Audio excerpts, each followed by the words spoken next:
Ecuador no para.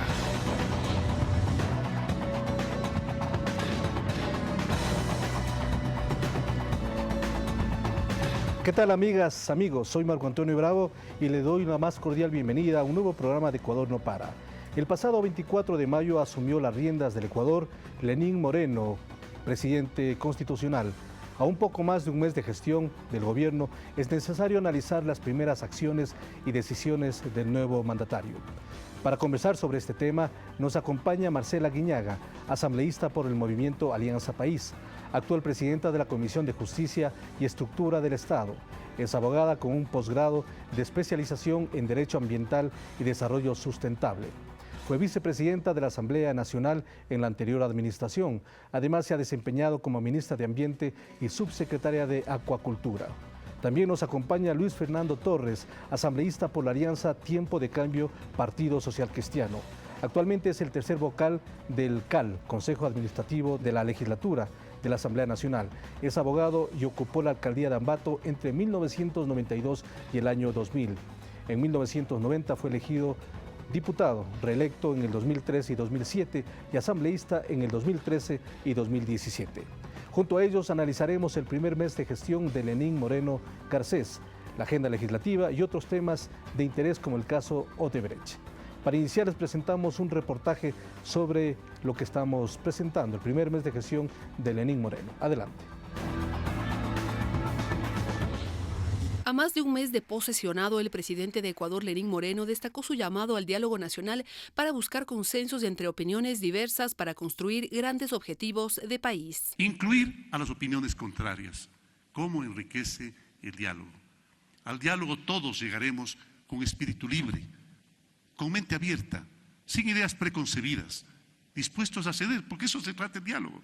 En este tiempo, una de las acciones fue la creación del Consejo Consultivo Productivo y Tributario, que tiene el objetivo de promocionar al país en el exterior, dinamizar la generación de empleo y fortalecer las inversiones y la dolarización. Juntos de la mano, tanto sector público y privado, fomentando políticas públicas en beneficio de la productividad, de la competitividad, de mayor exportación, de mayores inversiones. Incrementar la productividad y competitividad con una mayor participación del sector privado fue uno de los ejes de la economía que propuso el ministro de Finanzas para los próximos 4 años. Entiende que durante los 10 años anteriores se construyeron las capacidades productivas con toda esta grandísima inversión en infraestructura productiva. Y tenemos los proyectos hidroeléctricos y precisamente por cuanto nuestro sistema monetario depende de ingresos que vienen del exterior, nosotros tenemos que entender que la sostenibilidad de la dolarización está íntimamente ligada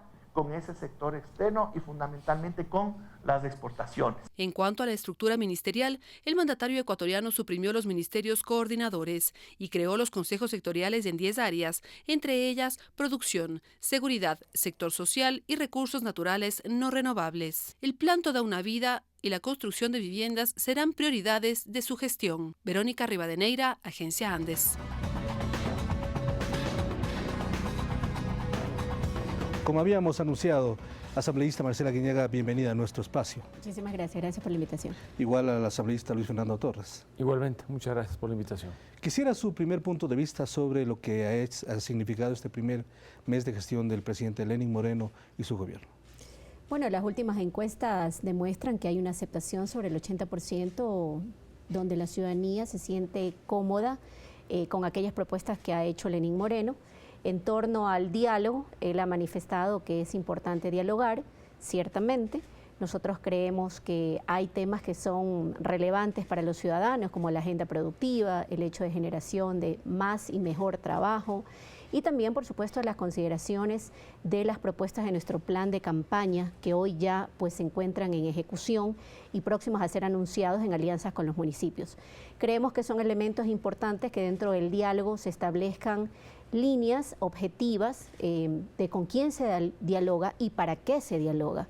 En este caso, poner de ejemplo que en días pasados se abrió un ámbito de coyuntura con la alcaldía de Guayaquil en torno a un diálogo donde, bueno, parecería ser que hay acercamientos. Esto nos demuestra una forma distinta de gobernar a los que estábamos acostumbrados a los 10 últimos años, pero también nos plantea incógnitas que debemos como contestarnos, es decir, ese diálogo hacia dónde nos conduce, ese diálogo qué resultados va a tener, ese diálogo entre el gobierno nacional y los municipios, donde se plantean las problemáticas de las ciudades, las problemáticas del día a día cotidiano, ¿verdad? El tema de inseguridad, el tema de mayor acceso a servicios básicos, creo que son elementos que también deben ponerse dentro de la coyuntura del diálogo nacional que ha comenzado.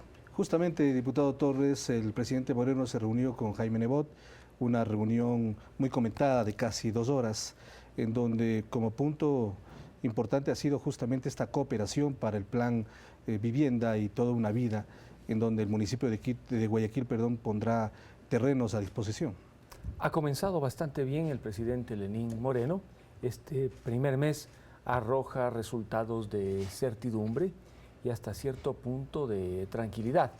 Ya no tenemos cada sábado el programa llamado Sabatina, que prácticamente se convirtió en un espacio para que el gobernante de turno no solamente explicara sus políticas, sino atacara a sus rivales y adversarios. Tenemos un presidente que está mirando lo económico con la seriedad del caso, sabe que la dolarización tiene que fortalecerse y que solamente se logrará este propósito si el sector privado se convierte en el verdadero motor de la economía, a fin de que, promocionando exportaciones, puedan ingresar a nuestra economía los dólares que se necesita.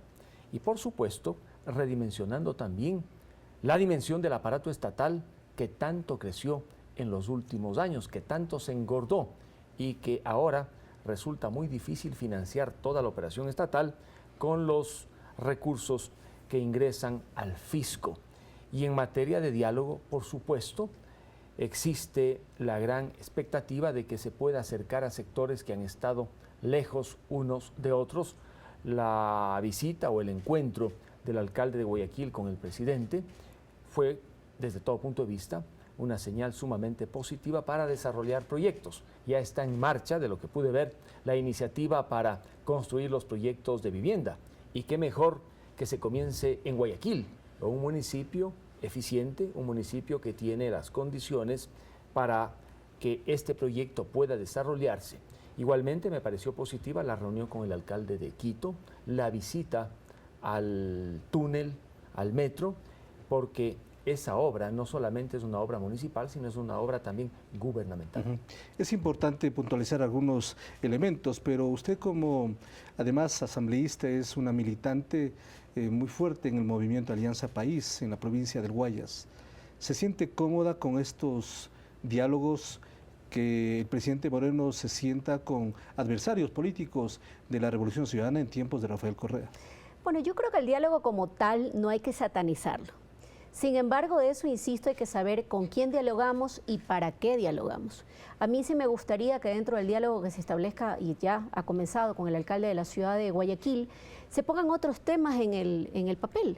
Es decir, digamos, ¿qué pasa con ese 1 millón y más de personas que se encuentran sin acceso a ningún tipo de servicios?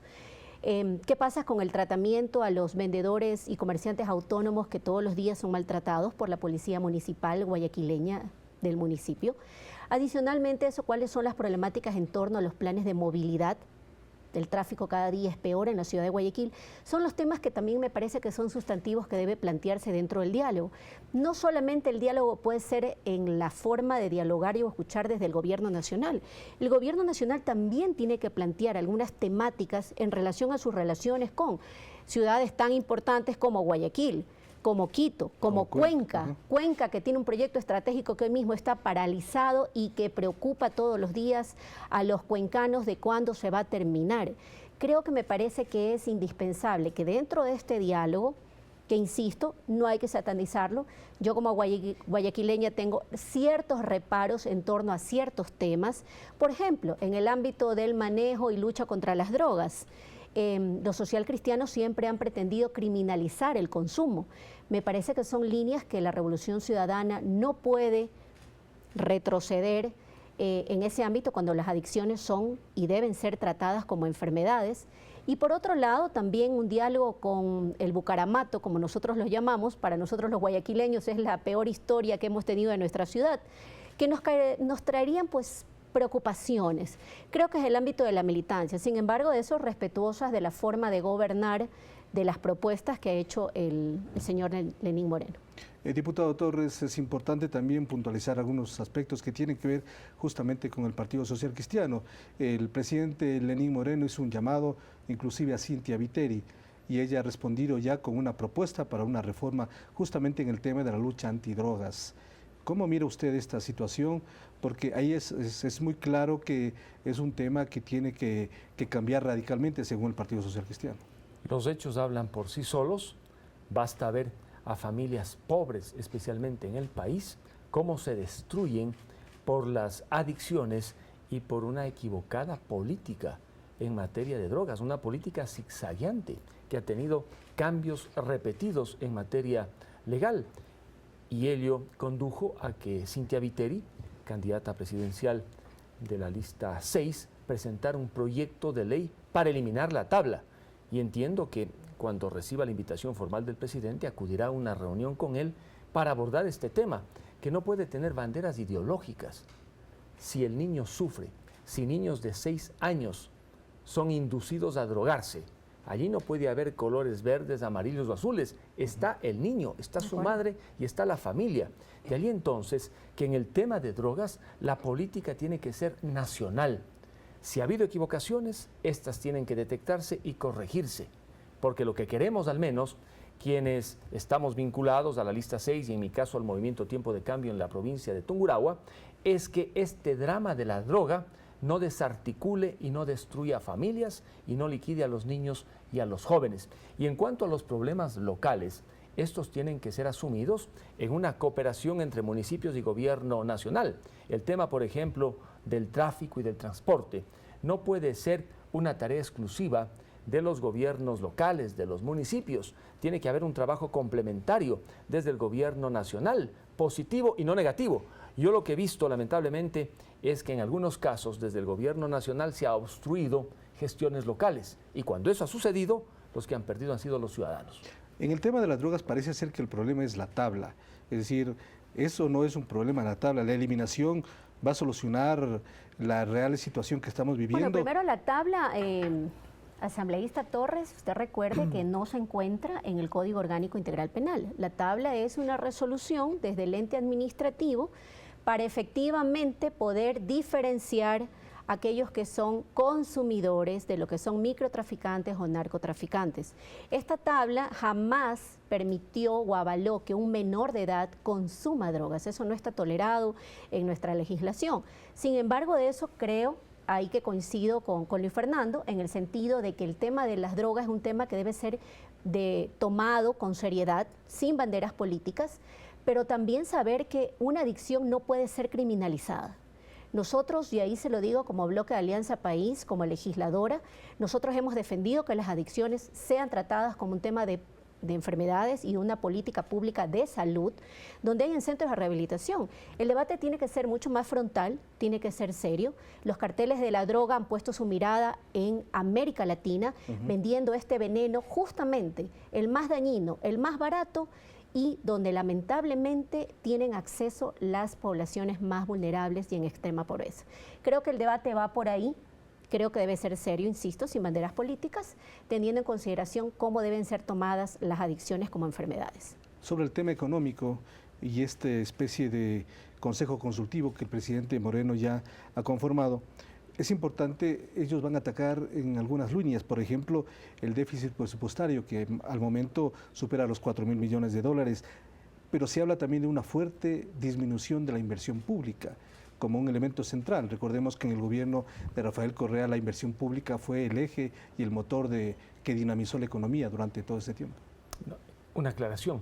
En el proyecto presentado por la doctora Cynthia Viteri y los legisladores de la lista 6 no se criminaliza al adicto ni al consumidor, pero sí se evita que un traficante alegue que es consumidor para no ser sancionado.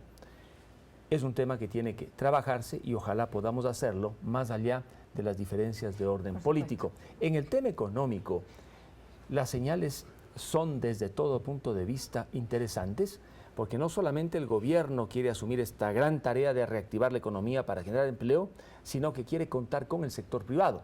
Y en el sector privado yo también he podido advertir apertura, interés en desarrollar ese trabajo.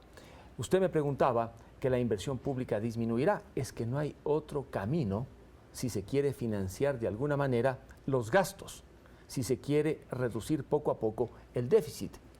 El gasto en inversión en este año está previsto en el orden de los 4.700 millones de dólares, que estaría eventualmente financiado. Pues que con eso se haga lo que tiene que hacerse, pero que no se convierta el fisco en una pesada carga para el ciudadano cuando el fisco no puede sostenerse. Tiene que haber de parte y parte una colaboración. Quienes al momento están gobernando y manejando los recursos públicos del presupuesto general del Estado tienen que aliviar las cargas sobre los ciudadanos y para eso tienen que gastar menos, no en salud, no en educación, no en seguridad, pero sí en otros gastos que pueden reducirse. Bien hizo, por ejemplo, el presidente Lenín Moreno en eliminar el Ministerio de la Felicidad. Pero ese eran 500.000 dólares al año. No importa, pero es una señal de austeridad. Si así se comienza, poco a poco se avanza y se pueden ir haciendo recortes. El momento en que cierto tipo de directores en las dependencias públicas ya no tengan vehículo, no tengan chofer, no tengan asistente, hay una reducción. Lo importante es la señal, el ejemplo, ser austeros en una época de necesidad para no subir los impuestos a los ciudadanos. Asambleísta Guiñar. Bueno, yo quisiera decir que me sumo a las palabras que ha dado y a las declaraciones que ha hecho el ministro de Finanzas, donde dice que en los 10 años de la Revolución Ciudadana se han creado las condiciones que hoy permiten que el sector privado invierta. Como es toda la inversión o bienes de capital en lo relacionado a carreteras, tener energía más cómoda y más barata, por supuesto, a través de las hidroeléctricas, entre otras cosas que son las condiciones necesarias para poder generar inversión. Creemos, y ahí vamos a coincidir, que esas son las cosas que hoy requiere una mirada diferente en torno a los 10 años de inversión. Para eso necesitamos, ciertamente, mejores y de gran calidad inversión privada. Esto quiere decir que sea una inversión que respete los derechos laborales, que pague impuestos, que respete las condiciones ambientales, porque no queremos cualquier tipo de inversión. Tampoco no queremos inversiones que sean evasoras de impuestos y que laven dineros que vengan de fuentes muchas veces ilegítimas, como son los paraísos fiscales. Creemos que son las condiciones importantes. Sin embargo, de eso, ciertamente, ante el déficit fiscal que hoy manifiesta el gobierno nacional que tiene, hay que tomar ciertas medidas de austeridad, pero no solamente en eliminar un ministerio, sino son medidas de austeridad mayor, es decir, no mayor obras de bienes de capital en este momento. Las escuelas que se están construyendo, que se terminen de construir. Los hospitales que están en proceso de construcción, que se terminen de construir, pero mientras no tengamos cubierto el déficit, no se hagan nuevas obras, al menos que sean las estrictamente indispensables. Yo creo que por ahí va también la posibilidad de dar condiciones para que el sector privado pueda generar inversión, insisto, de calidad, respetando el marco jurídico y por supuesto generando trabajo. Vamos a hacer una pausa en este momento. Estamos en Ecuador No Para analizando el primer mes de gestión de Lenín Moreno y un punto sin duda importante que será tratado en el siguiente bloque es el tema de la corrupción y el Frente Anticorrupción que creó justamente este gobierno. Enseguida regresamos con ustedes.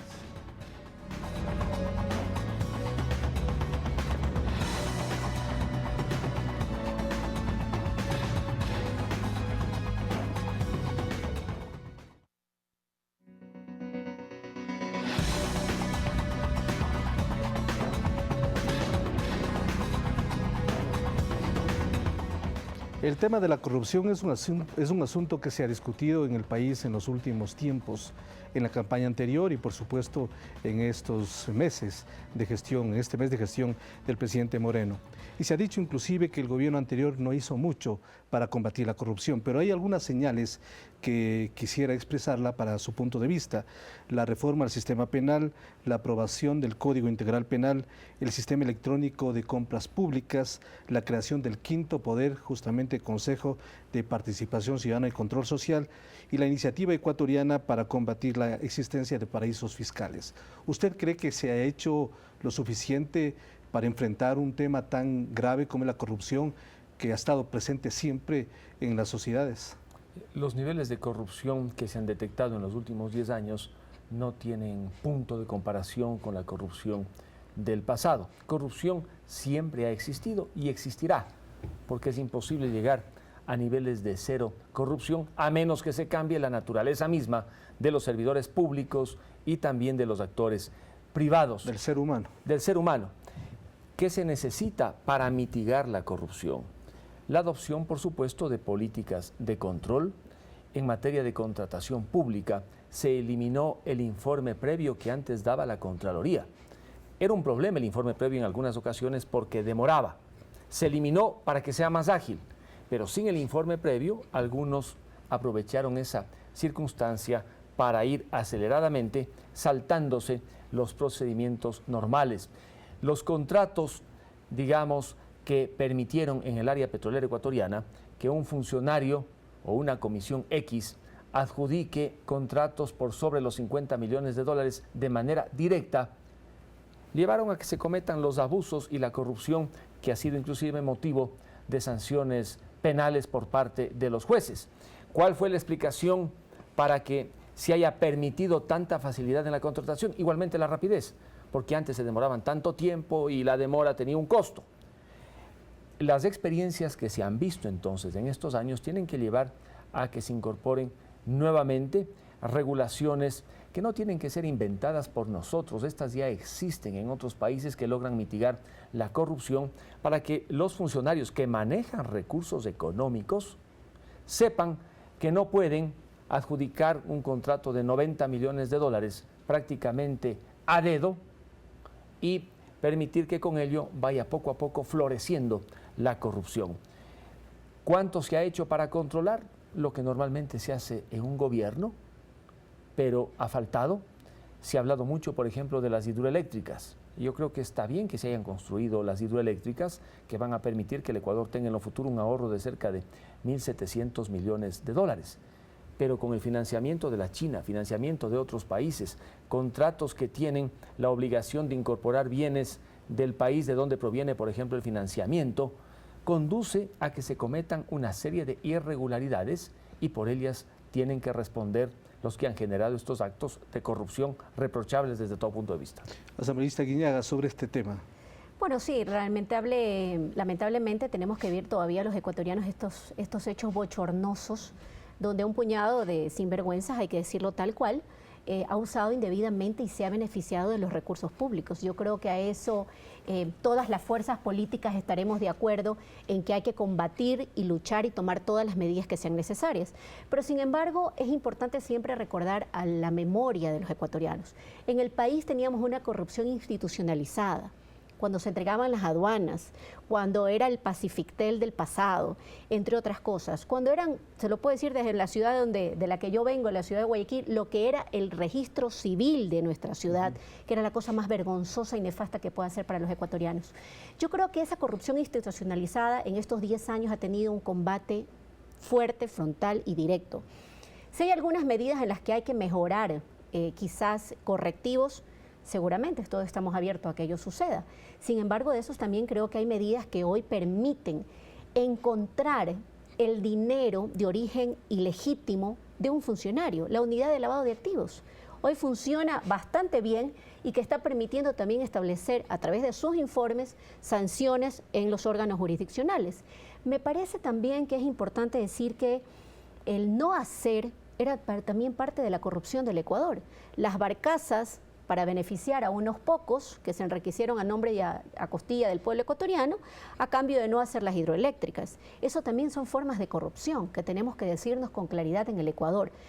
Todos debemos, en una lógica de la sociedad, enfrentar este problema que tiene una complejidad multidimensional. Eso no lo podemos desconocer. Hay crisis de valores en las sociedades, ciertamente. Sí hay que mejorar desde el ámbito del sistema de compras públicas, mejorar correctivos, hay que hacerlo, pero sin embargo creemos que en estos 10 años este gobierno no le ha dado, no se ha cerrado los ojos ante hechos de corrupción. Los ha perseguido desde el ámbito jurídico, los ha denunciado y eso denota claridad para los nuevos que hacen política, que no se puede permitir en las filas funcionarios corruptos. Antes de pasar al otro tema, el juicio al vicepresidente Jorge Glass, quisiera alguna precisión o apreciación suya de lo que acaba de decir la asambleísta Guiñaga, es decir, que no ha sido una corrupción institucionalizada, sino más bien temas puntuales, focos que sin duda son rechazables desde todo punto de vista, pero no es una política institucionalizada como se daba antes. Bueno, no hemos detectado que en el Ecuador estos últimos 10 años haya ocurrido lo que sucedió, por ejemplo, en Brasil, en que se institucionalizó un operativo para aprovecharse de los fondos públicos.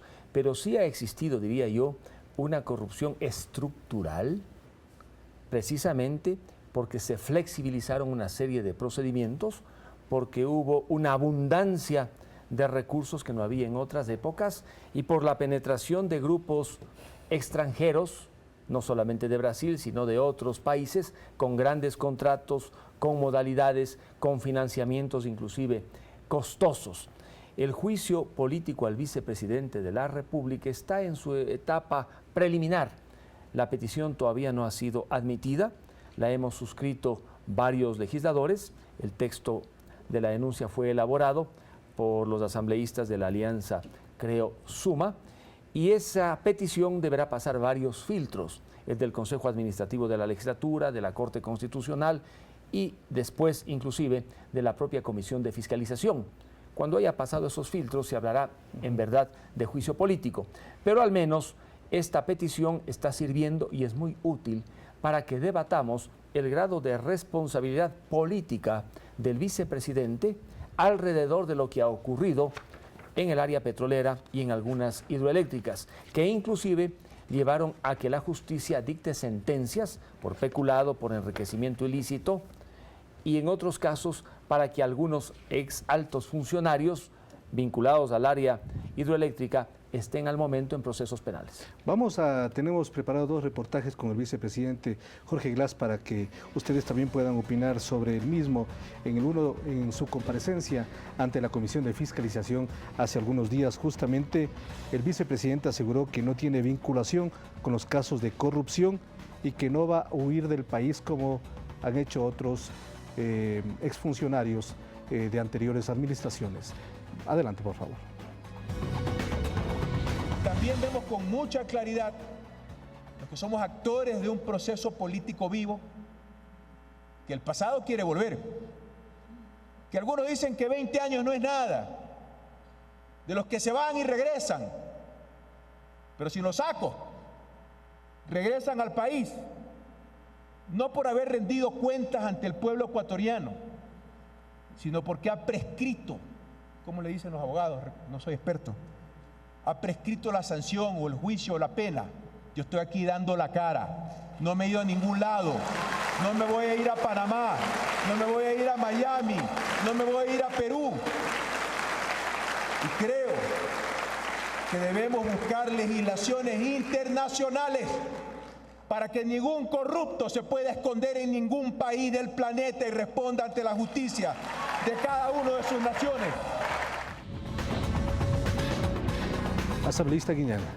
Bueno, yo creo que el señor vicepresidente fue muy claro, ¿no? La lucha contra la corrupción no es solamente en este tiempo, no es para el futuro, es de siempre. Y en eso las bancadas y las diferentes organizaciones políticas tenemos que tener claridad, que debemos comenzar a luchar contra la corrupción desde nuestras propias filas. Cuando hay funcionarios de cualquiera que sea el gobierno, tanto sea de la derecha o sea de la izquierda, tiene que combatírsela frontalmente. Y para esto me parece que es indispensable decir que en el caso de Odebrecht, una mafia organizada que se enquistó no solamente en el Ecuador, sino en otros 11 países también, no solamente que llegó en el 2007, llegó hace 30 años al país. Y en esa lógica creemos que las organizaciones políticas deben denunciar, así sean que dentro de nuestro organización estén personas involucradas. Y en eso yo creo que el señor vicepresidente ha sido muy claro. No porque prescriba una pena, aquí puede perdonársele la mala utilización de los recursos públicos de los ecuatorianos. Y en eso yo creo que él ha sido muy claro. Vamos a presentar el otro video del vicepresidente y tendrá una reacción del asambleísta Luis Fernando Torres. Adelante. Nadie se toma mi nombre Y si alguien lo hace, quien sea responderá ante la justicia. Que se investigue todo y a todos, no solo ahora. La fe pública demanda que se investiguen 40 años atrás de dónde han surgido fortunas de determinados actores, que algunos de ellos, inclusive ahora son actores políticos, cómo se enriquecieron. Asambleísta Torres. Coincido con el vicepresidente, que se investigue a todos y a todo, y que no se investigue 40 años atrás, sino que comencemos a investigar desde 1830, desde que se hizo la República. Esa sería una investigación saludable para ver cómo se construyeron unas cuantas fortunas. Mire, hay que investigar con indicios y con hechos. Está bien que el vicepresidente diga, doy la cara, aquí me quedo. Perfecto. Pero hay que investigar los últimos 10 años que son objeto de las críticas. El informe del Departamento de Estado de la Fiscalía Norteamericana dice que entre el 2007 y el 2017 se habrían, utilizo el condicional, pagado cerca de 34 millones de dólares en sobornos.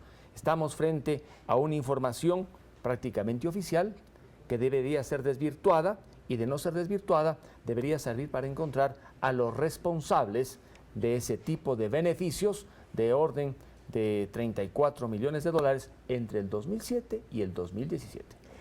Ciertamente que hay que investigar todo y a todos, en eso yo creo que no hay actor político que no esté de acuerdo.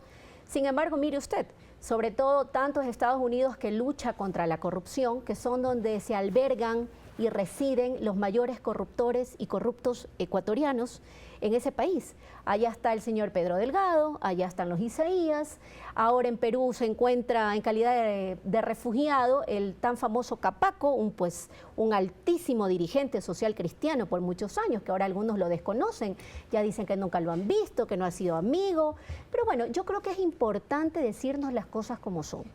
Hay que luchar contra la corrupción, venga de donde venga, quien haya sido, si era de la Gallada o no era de la Gallada, si era del partido o no era del partido. En eso el Ecuador, en términos generales, tiene que darse un baño de verdad. Luis Fernando, no vamos a poder avanzar, no hay manera que le dejemos ejemplo a los nuevos actores políticos que creen que toda la clase política tiene que ser así, tachada o manchada. Y en eso creo que lo que tenemos que velar los políticos es que no exista impunidad, que es lo peor que le puede pasar a una sociedad. ¿Su criterio? Mire, yo lamento no lo que dice Marcela, sino que se encuentren fuera del país. Me parece que en Miami dos altos funcionarios de este gobierno, el famoso señor Capaya y Pedro Delgado, que manejaron las áreas financieras, bancarias y petroleras, y pudieron salir cuando lo ideal hubiera sido que no salgan, pero salieron. Alguien les ayudó o alguien les permitió. En el caso de Capaco, de lo que yo sé, desde el año 2007 ha sido más bien uno de los grandes promotores de la Revolución Ciudadana. De lo que conozco, con el famoso Capaya, pero usted sí lo conoce. Claro que lo conozco, en la década de los 80, por supuesto. Porque la ex candidata Viteri lo conoció. Pero él no es ni ha sido social cristiano, estuvo vinculado en la década de los 80, pero luego, en la época de la Revolución, cercano de León Félix Cordero. Fue secretario de la Presidencia de la República.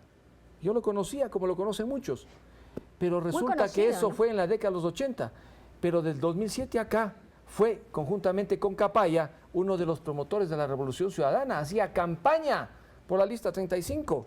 Bueno, entonces, nunca lo vi haciendo campaña por la lista 35, sí. Pero sí lo que le puedo decir es que ese tipo de corrupción es la que debe combatirse, es la que debe ser enfrentada. Y un gobierno serio, transparente, es el que tiene que encargarse de que aquellas investigaciones lleguen al fin de los términos y se sepa cuáles son los que han cometido dichos delitos. Otro aspecto que es importante y que en este mes ha sucedido es la creación del Frente Anticorrupción por instrucción del presidente Lenín Moreno. Escuchemos y miremos un pequeño video con la ministra de Justicia sobre este tema, que explica cuáles son las razones y funciones para este frente. Adelante. no a convertirle al frente en una comisaría, porque nosotros no tenemos facultad investigativa, los órganos regulares siguen siendo la Fiscalía. Ni tampoco sancionador. No podemos sancionar, no, pero me parece que es importante esta señal de haber implementado un mecanismo nacional, una estrategia nacional. En esa línea es que estamos actuando, como te digo, valorando lo que se ha hecho y lo que se puede mejorar, involucrando a diferentes sectores, porque no es un tema de lo público y lo privado queda santificado, es un tema de la sociedad, en donde todos los actores son susceptibles a cometer estos actos cuestionados, estos actos que dejan algunas sospechas, estos actos que en algunos casos pues son corruptos evidentemente o corruptores. Su criterio, asambleísta Torres, sobre la creación de este frente con la participación de diferentes actores de diversas tendencias y ocupaciones en el país. Yo no cuestiono que ese frente haya sido constituido por iniciativa del presidente, me parece más bien saludable. Quienes integran este frente anticorrupción por el hecho de tener alguna vinculación con el gobierno no pueden ser descalificados. Hubiera sido interesante que otros actores de la sociedad civil también participaran en este espacio. A varios, algunos no aceptaron. Así es, yo lamento que no hayan aceptado, porque bien pudo coexistir con este frente otro grupo de ciudadanos como la Comisión Anticorrupción que la preside Jorge Rodríguez. La idea es que se multipliquen estos espacios y la ministra de Justicia, además de integrar esa comisión, tiene un gran desafío en el que deberíamos apoyar los ecuatorianos, el tema de las cárceles del país. La población carcelaria ha crecido explosivamente en los últimos años. La situación es dramática y creo que debemos también mirar hacia allá, y ese debe ser uno de los grandes desafíos del presidente Lenín Moreno, mejorar la situación de quienes están en las cárceles del país y sobre todo presentarle al Ecuador como un país que respeta también los derechos humanos de quienes por cualquier razón están privados de la libertad. Asambleísta Guiñaga. Bueno, mira, qué gusto escuchar lo que dice Luis Fernando. Ojalá cuando los socialcristianos fueron gobierno se hubieran preocupado por los derechos humanos de las personas que estaban privadas de libertad.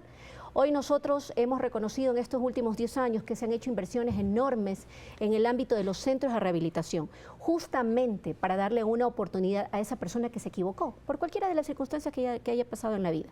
Sin embargo, insisto, en el ámbito de la comisión, yo tampoco tengo objeción alguna.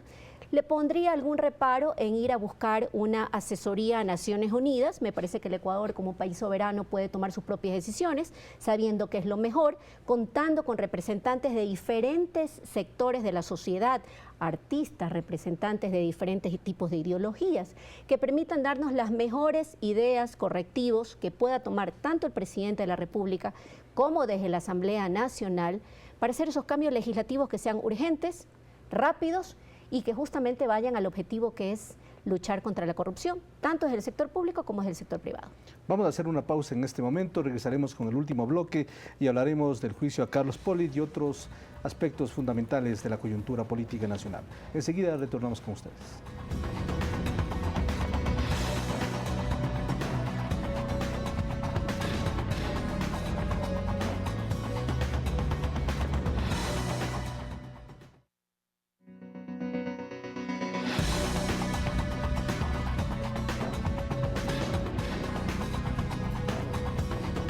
Justamente este domingo a las 3 de la tarde el presidente de la Asamblea, José Serrano, ha convocado para que los asambleístas inicien el juicio político a Carlos Polit.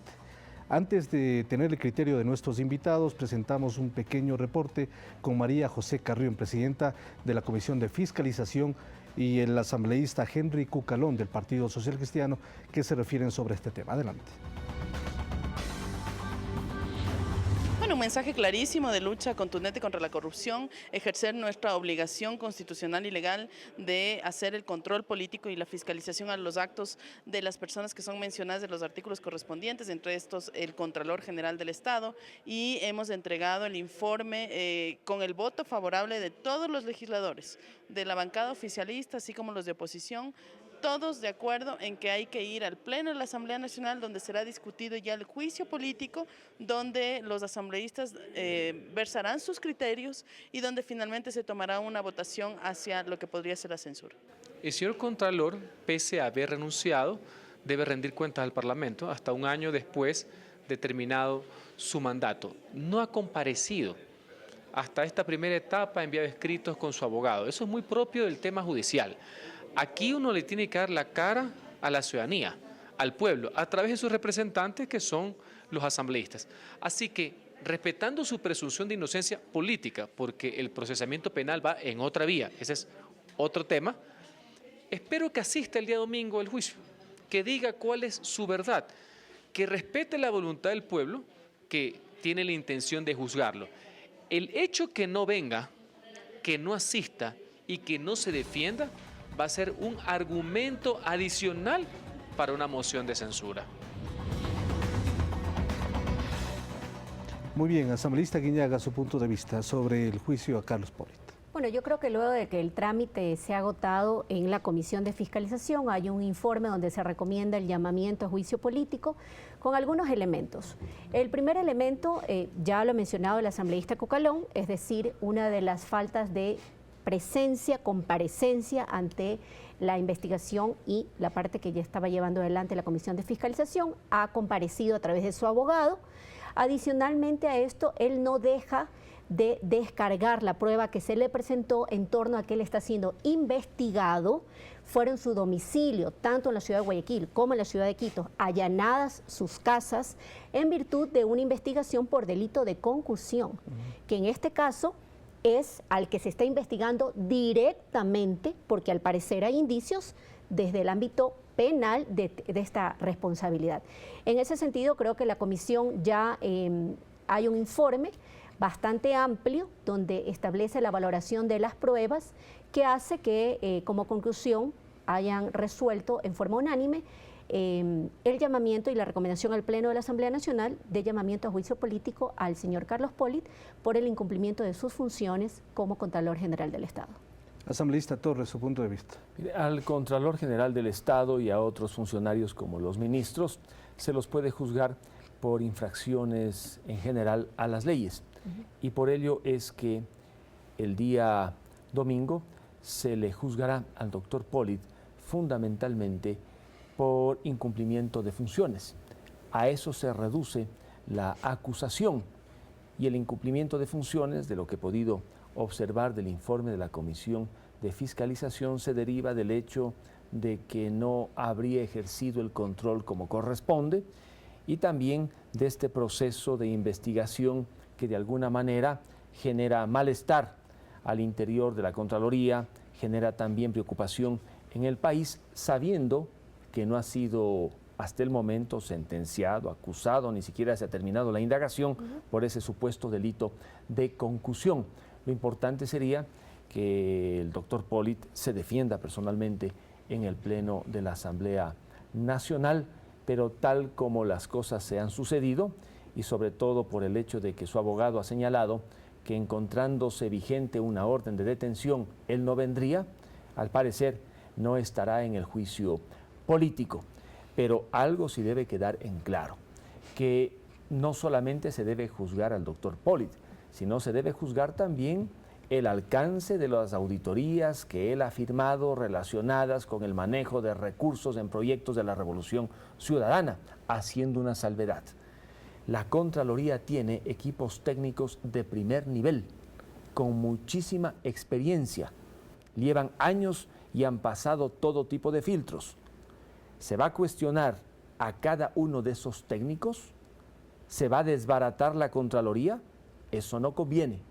De allí entonces que es importante saber hacia dónde se dirigen los cuestionamientos, que por un lado será el doctor Pollitt objeto de los cuestionamientos, pero también podrían ser algunas de esas auditorías que en el fondo han permitido que en el manejo de grandes proyectos, de grandes obras en los últimos 10 años, 2007, 2017, se ha liberado de responsabilidades cuando había responsabilidades concretas. Bueno, la Contraloría General del Estado, una institución muy respetable, vivió horas críticas cuando justamente Carlos Pollitt encargó su despacho a una funcionaria, después Pablo Celi retomó el despacho, es decir, la institucionalidad tuvo varios y conflictivos momentos en esas circunstancias. Bueno, yo creo que por el bien del Ecuador debemos rescatar la institucionalidad, sobre todo de los órganos de control, específicamente de la labor que hace la Contraloría.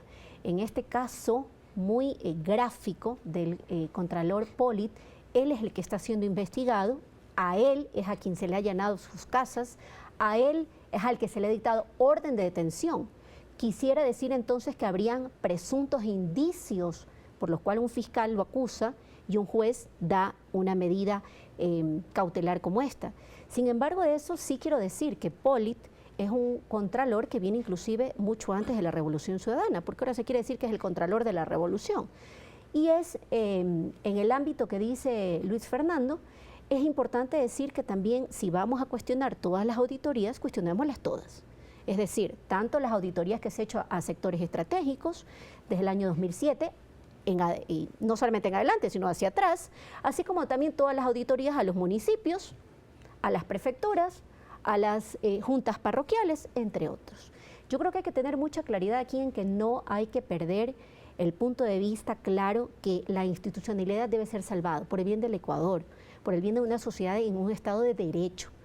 El que el señor Poli haya actuado mal, haya incumplido sus funciones y haya abusado de la confianza que se le dio, evidentemente es lo que tiene que ser cuestionado, sancionado desde el ámbito político, para lo cual estamos los legisladores. Y como mensaje al país, ¿qué puede significar justamente este juicio a Carlos Pollitt y esta circunstancia que se va a venir a ver el próximo domingo?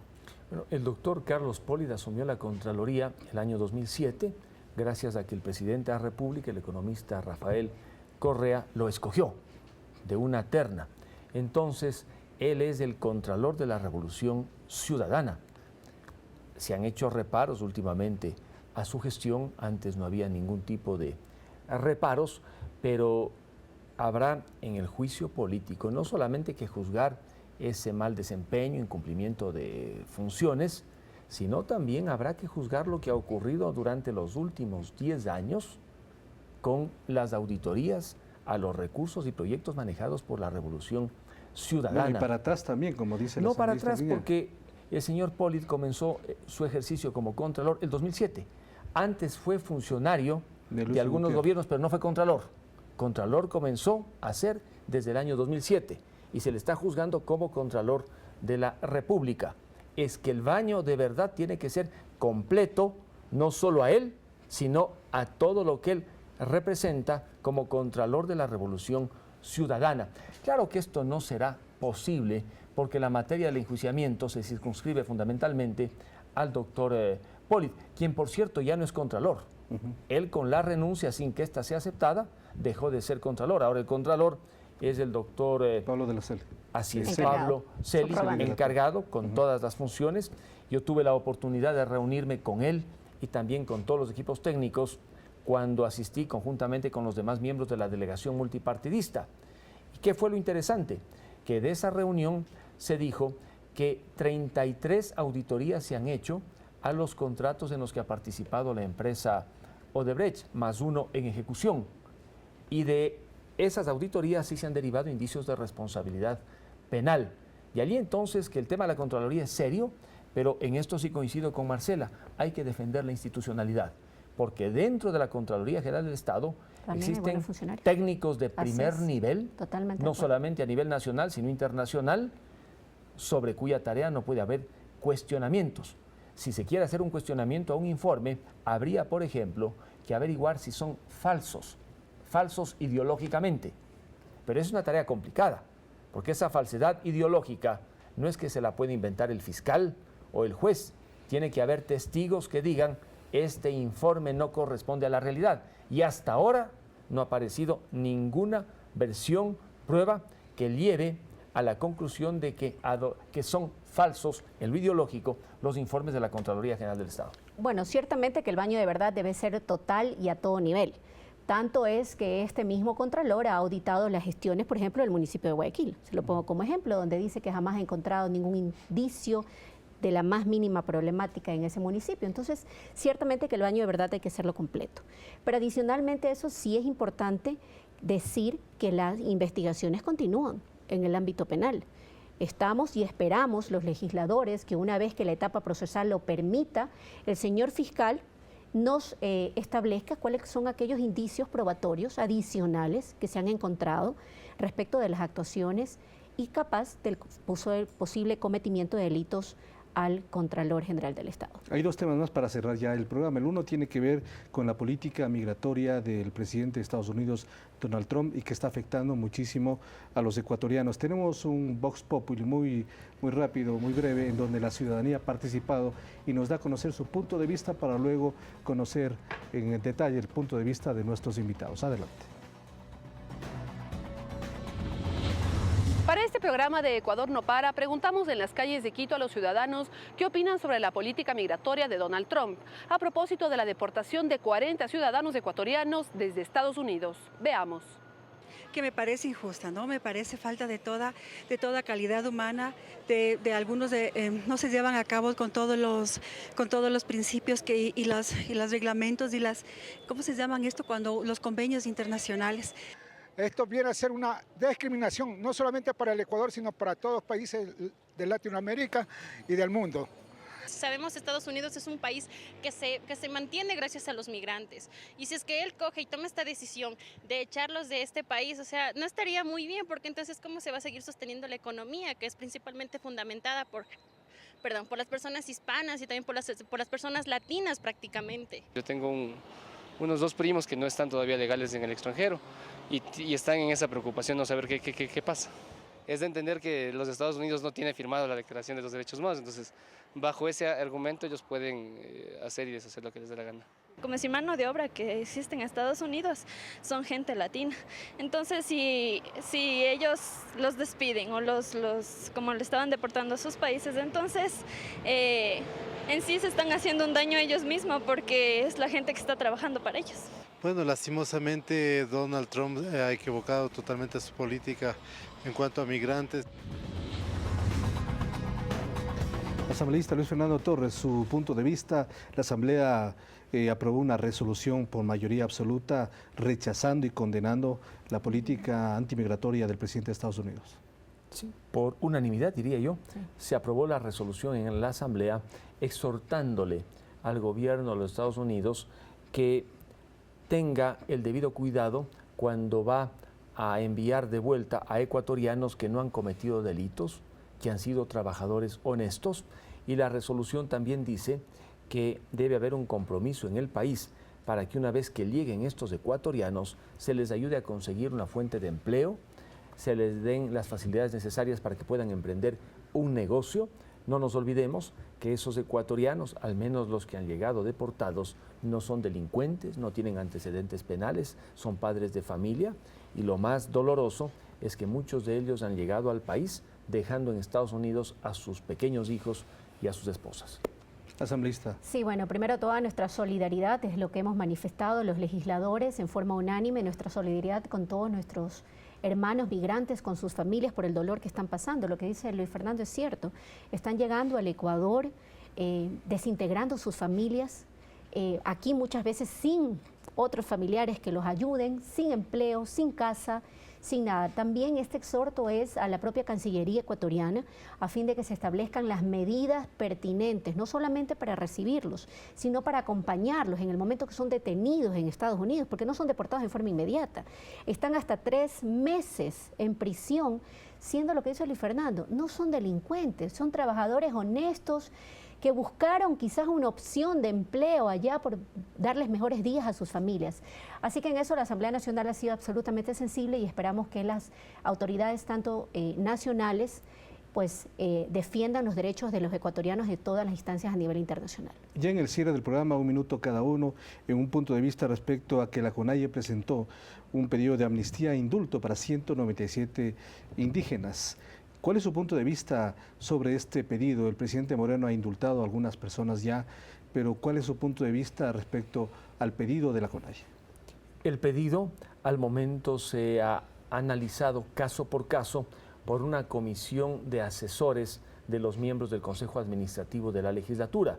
En los próximos días, el Consejo Administrativo de la Legislatura, del cual soy parte, conocerá este informe y luego tomará las medidas del caso para que sea la Comisión de Justicia la que elabore el informe para el Pleno de la Asamblea. Lo que llama la atención es que entre aquellos a quienes se pide que se les otorgue la amnistía están, por ejemplo, sentenciados por violación. Imagínese usted, violación a menores de edad, fallecidos. ¿Cómo se puede dar una amnistía a alguien que ha violado, que sí existe sentencia en firme? Imposible.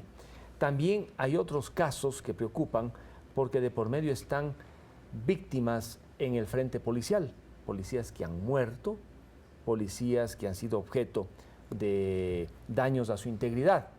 Pero hay otros en los que sí se podría dar luz verde a la amnistía. Mire usted los casos en los que ha otorgado el indulto o las amnistías el presidente Lenín Moreno. Son casos posibles porque no hay de por medio un daño mayor. Y creo que dentro de entre estos 197, 200, sí habrá algunos que deben recibir indudablemente la amnistía y otros no. Asambleísta Guiñaga. Bueno, sí, hay que analizar caso por caso sabiendo que el indulto y la amnistía tienen efectos jurídicos distintos. En el caso del indulto, lo que hace el Estado es que perdona la pena cuando ya hay una sentencia condenatoria. En el caso de indulto es el reconocimiento por parte del Estado de que declina, renuncia a la acción penal en los casos que se investigan, y ahí coincido con Luis Fernando.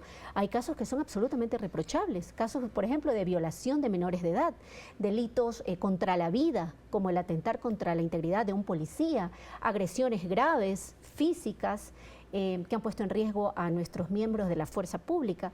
Yo creo que en ese caso la Comisión de Justicia, una vez que el Consejo de Administración remita el trámite, pues con toda la seriedad que demanda, analizaremos cada caso e informaremos y elaboraremos un informe para conocimiento del Pleno de la Asamblea Nacional, sabiendo las implicaciones y los efectos jurídicos que tiene la amnistía como tal.